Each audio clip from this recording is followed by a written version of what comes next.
Assalamualaikum warahmatullahi wabarakatuh. A'udzu billahi minasyaitonir rajim. Bismillahirrahmanirrahim. Asyhadu an la ilaha illallah wa asyhadu anna Muhammadar Rasulullah.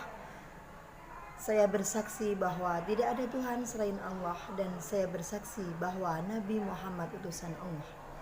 Raditu billahi robba wa bil islami dina wa bi Muhammadin nabiyya wa rasula.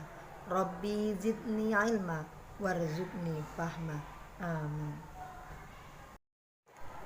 Anak-anakku yang sangat Bu Guru banggakan, pertemuan kali ini kita akan memasuki materi baru tentang sholat sunnah.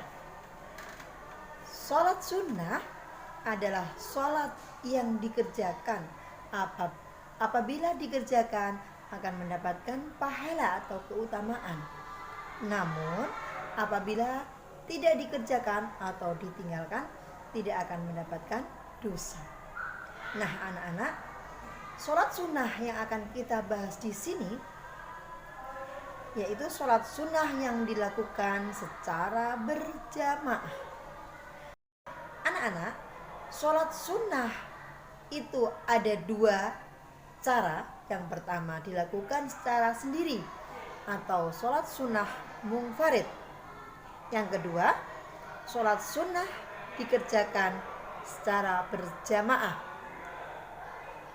Nah, apa saja toh yang sholat sunnah itu harus dikerjakan secara berjamaah?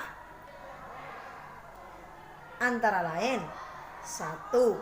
Sholat iddain, sholat 2 id atau 2 hari raya disebut iddain, yaitu sholat Idul Fitri dan sholat Idul Adha. Itu harus dilakukan secara berjamaah. Yang kedua, sholat istisqa. Apa itu sholat istisqa? Yaitu sholat ketika kita meminta hujan. Itu harus dilakukan secara berjamaah. Yang ketiga, sholat kusufain, yaitu sholat 2 gerhana. Ada gerhana bulan, ada gerhana matahari. Itu sholat sunnah yang harus dilakukan secara berjamaah. Anak-anakku, kita akan belajar tentang sholat tarawih. Sholat tarawih adalah sholat sunnah yang dilaksanakan khusus pada malam bulan Ramadan. Sholat tarawih merupakan amalan sunnah di bulan Ramadan, di samping ibadah-ibadah yang lain seperti memperbanyak membaca Al-Quran atau tadarus Al-Quran, berzikir, berdoa, dan bersedekah. Nah, sholat tarawih disebut juga dengan Qiyamul Ramadan atau sholat yang hanya dilakukan di bulan Ramadan.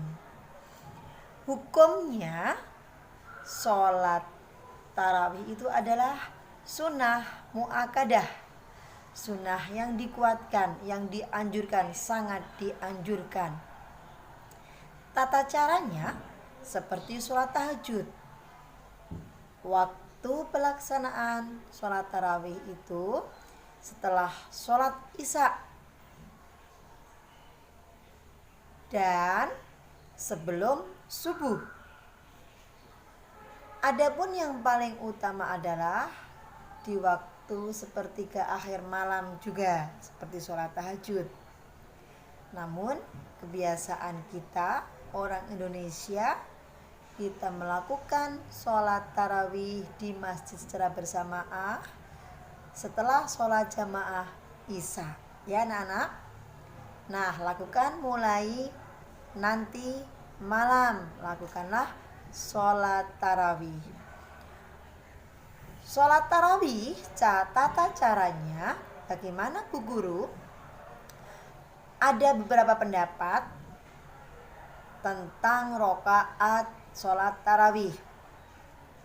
Kita Muhammadiyah melakukan sholat tarawih sebanyak 8 rokaat ditambah 3 witir, yaitu 4 rokaat salam ditambah 4 rokaat salam dan 3 rokaat witir.